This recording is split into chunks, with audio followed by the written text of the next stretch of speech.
Halo, saya Ruben Karima Raffi. Saya Maria Adrialia. Dan saya Isaura Brata. Dan hari ini kita akan mewawancara sang pengusaha dari Ibu. Halo, saya Nia dari Malaka Hotel. Oke, pertanyaan pertama Ibu, bila berkenan, apa yang menginspirasi semangat dan motivasi Anda untuk memulai bisnis ini? Apa ya, sebenarnya seneng aja sih dengan dunia perhotelan gitu ya, karena sebenarnya dari awalnya cuma karena kita suka traveling, udah gitu kayaknya seru aja gitu di dunia itu, yang mana sebelumnya saya di dunianya farmasi, terus kayak beda banget gitu dunianya, jadi kayaknya bisa dieksplor lah gitu. Dapatkah Anda memberitahu kami proses melakukan analisis kelayakan Anda? Ya sebetulnya apa ya, dilihatnya mungkin dari ini aja ya, dari range harga, udah gitu kita lihat di kesempatan yang ada di kota Bandung, terutama range harga berapa sih yang bisa kita offer, seberapa besar pasar yang ada di Bandung untuk tourism terutama. Udah gitu kalau misalnya dilihat tourism di Bandung masih jalannya masih oke banget.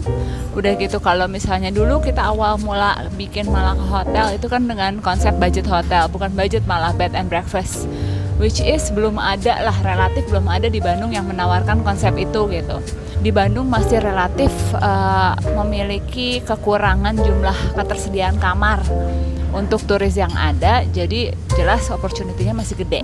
Jadi kita cukup percaya diri lah di awal untuk memulai Malaka Hotel.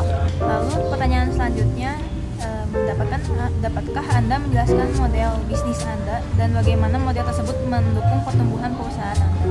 Model bisnisnya sebetulnya cukup simpel, jadi kita tidak melibatkan partnership atau apapun, pure kita miliki sendiri. Udah gitu kita cukup simpel juga di sistem manajemennya. Jadi karena budget hotel, which is berarti omset kita nggak bisa atau harga kita nggak bisa pasang terlalu tinggi ya, karena budget hotel. Kita udah punya nih kira-kira berapa sih revenue yang bakal kita generate. Nah dari situ berarti kan yang bisa kita lakukan hanya efisiensi biaya. Nah makanya kalau di Malaka itu lebih banyak yang multitasking. Jadi dia nggak hanya misalnya reception, dia nggak hanya reception nih, dia harus bisa juga ngelayanin tamu ketika misalnya ada ordering minum dan lain sebagainya. Jadi prinsipnya sih multitasking. Baik, selanjutnya siapa sih pesaing utama Anda dan bagaimana Anda mengevaluasi posisi Anda di pasar? Nah, pada waktu kita mulai pesaingnya relatif nggak ada, karena tadi bed and breakfast di Bandung belum populer ya. Nah, terus udah gitu yang mulai masuk adalah Ibis. Ibis mulai masuk dengan konsep budget hotel. Nah, di situ nggak kerasa sebetulnya karena mungkin Malaka punya diferensiasi lah ya. Jadi point of differentiation-nya lumayan kuat, which is style-nya kita berbeda dari hotel-hotel lainnya yang dengan sistem yang cukup apa ya, kalau dibilang gayanya mungkin zaman dulu disebutnya industrial gitu ya, tapi alhamdulillahnya style itu long lasting, udah gitu juga low maintenance. Sementara kalau Ibis gayanya kan di seluruh dunia sama, which is akhirnya mereka customer relatif ngerasa boring lah Ibis gitu-gitu aja gitu. Jadi ngerasa ada di dunia yang berbeda, ngerasa dapet vibes liburannya, itu yang bikin Malaka masih aman aja sih alhamdulillah sampai sekarang. Pertanyaan selanjutnya, jenis paten apa yang dimiliki bisnis Anda? Paten nggak ada ya, karena kan kita juga nggak di bidang teknologi atau apapun yang harus membuat kita mematenkan sesuatu. Nah kalau Malaka sih nggak ada sih. Seberapa krusial atau pentingnya kekayaan intelektual bagi keberhasilan dan perlindungan bisnis Anda?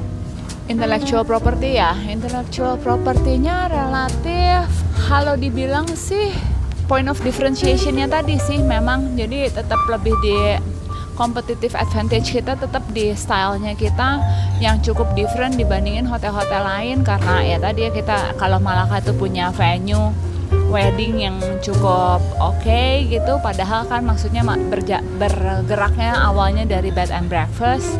Tapi kalau misalnya dibilang intellectual property rasanya nggak ada sih yang spesifik sih.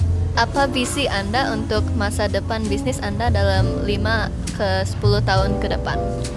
Jadi kalau untuk kita sendiri sebetulnya Malaka pengen tetap dibikin unik di depannya. Jadi makanya walaupun kita mengembangkan hotel lain, kita mengembangkannya dengan brand berbeda, dengan style berbeda, tapi managed by Malaka. Jadi kayak Jiro Hotel nih sekarang gitu kan, kita baru open. Itu kita kembanginnya dengan nama berbeda kan gitu, tapi managed by Malaka sehingga orang udah tahu nih standar kebersihannya, standar pelayanannya tetap ngikutin Malaka. Jadi nanti ke depan juga kalau misalnya kita rencana misalnya mau open a new hotel juga bakalan dengan style berbeda supaya nggak boring. Jadi tiap hotel punya kayak karakternya masing-masing gitu. Makasih.